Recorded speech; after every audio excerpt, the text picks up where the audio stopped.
Pai do Senhor, meus queridos, a paz a todos. Quero aqui trazer uma palavra de reflexão, uma palavra rápida aí de uns 12 minutos sobre o sal. É muito importante que você saiba o valor do sal, a importância do sal e o que o sal representa. É muito importante. Então, queridos irmãos, aprendam através dessa aula rápida sobre o sal. Porque Jesus usou a figura do sal em Mateus 5, versículo 13. Também em Lucas 14, 34 também está escrito, né?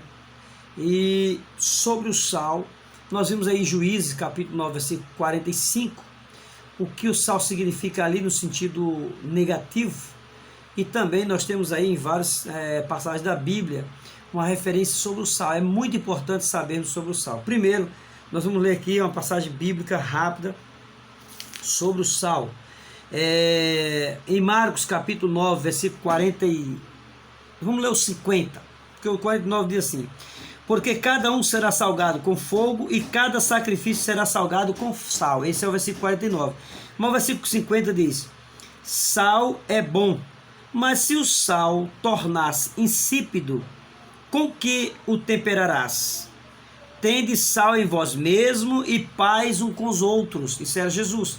Jesus disse que Jesus faz uma pergunta e ele adverte os seus discípulos a terem sal em vós mesmo, né? Então ele diz: o sal é bom, mas se o sal se tornar insosso, para que presta? Para que serve? Então não serve mais para nada, a não ser pisado pelos homens.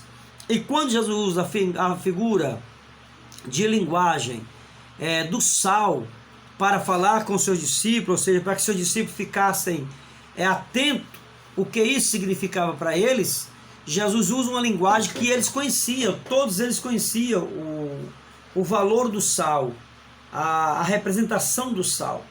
Em Juízes capítulo 9, versículo 45, diz que Abimeleque ele invade a cidade, ele conquista a cidade, e quando ele sai, ele semeia o sal sobre a cidade. E esse semear sal sobre a cidade é como dissesse que aquela cidade não tinha valor nenhum. Isso é um sentido negativo. Quando saqueava a cidade, uma fazenda, um ambiente que tinha que ser invadido e que era lutado por outro adversário, e semeava sal, dizia que aquela propriedade não valia mais nada. Ok?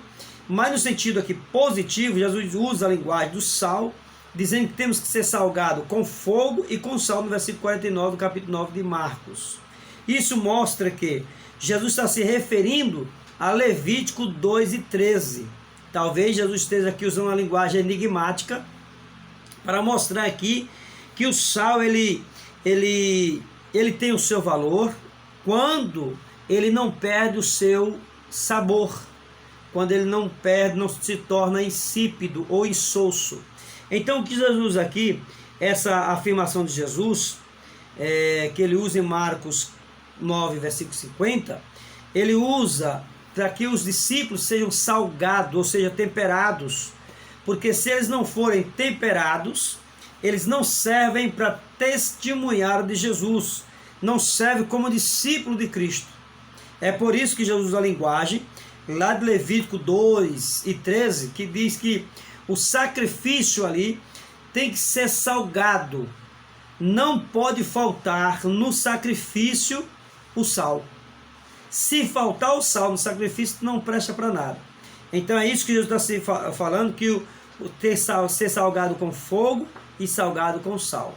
Então o animal tem que ser bem temperado e assado por inteiro, porque o holocausto é assado por inteiro, queimado por inteiro, né? Então quando eu vejo aqui Mateus 13, Jesus disse que vós sois o sal da terra. O que nos torna sal da terra é quando somos temperados com esse sal. Representa que nossos valores sempre são expressados pelos nossos atos. Então, os nossos atos acabam levando uma evidência para outras pessoas daquilo que somos. Então, cada dia, alguém vai olhar para você pelo ato que você comete, ou seja, pelo aquilo que você é. não pelo que você fez, mas pelo que você é evidencialmente, então vai mostrar que você é um testemunha de Jesus. Então, ter sal, quando Jesus disse aqui, tem sal em vós mesmos e paz uns com os outros. Crente salgado, ou seja, temperado, é um crente que tem paz um com o outro. É crente que tem valores espirituais.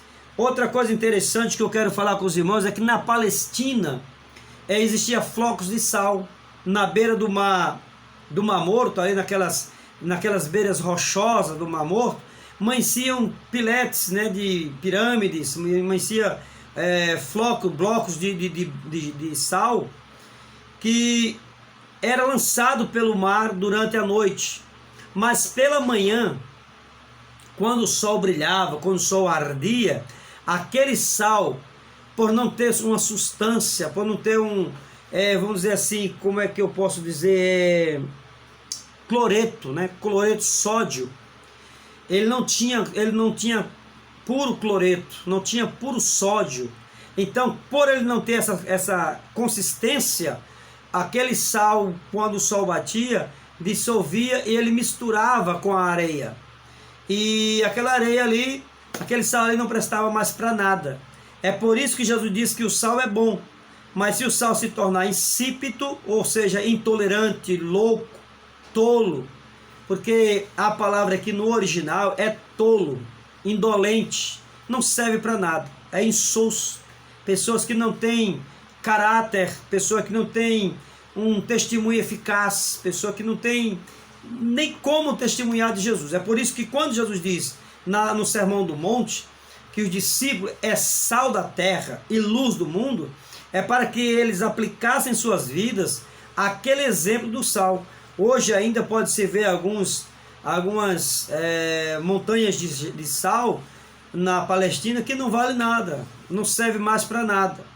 É por isso que Jesus usou uma linguagem, uma figura de linguagem aqui do sal, que eles já conheciam. Então eles, conhecendo aquela linguagem, eles sabiam que tinham que ser pessoas de caráter, pessoas idênticas, pessoas parecidas com Jesus. Então, meus queridos irmãos, eu quero aqui terminar dizendo que se os discípulos perderem esse valor, perderem esse sabor, perderem esse sal, não tiver sal em suas vidas, eles não podem servir a Deus. Eles não podem testemunhar de Deus, porque são pessoas insossas, indolentes, pessoas que não têm como testemunhar do reino dos céus. Ele não tem o valor representativo do reino de Deus. Então, finalizando, deixando aqui a nossa reflexão de hoje, nós temos aqui uma palavra sobre o sal. Deixamos aqui essa palavra sobre o sal, o que o sal significa nas nossas vidas, que representa. Então os irmãos entendem aí que se não tivermos sal, não podemos ter paz. Crente insosso não tem paz, não tem comunhão, não tem testemunho. Então o crente insosso não serve para nada, nem para dar testemunho de Jesus, porque ele não tem exemplo. Então, o crente salgado ou temperado é um crente que tem testemunho, que tem sabedoria, entendimento. Porque o crente insosso é um crente nécio, louco, sem razão. Deus abençoe. E é por isso que as parteiras na antiguidade, quando a parteira fazia um parto, ele jogava a criança, dava um banho de água de sal, para tirar todas as mazelas, sujeira, impureza. E assim é o sal, quando nós somos salgados pelo sal, somos transformados, porque o sal ele nos transforma, ele tempera, ele restaura o sabor. Que Deus abençoe e que possam compartilhar esse vídeo com seus amigos, com seus irmãos, seus parentes, para que ele alcance essa bênção de Deus e saiba o valor do sal em nossa vida, porque Jesus usou essa figura. Depois faremos um vídeo sobre a luz do mundo, que Jesus falou que você é sal e luz do mundo. Que Deus abençoe e muito obrigado por estar até aqui conosco.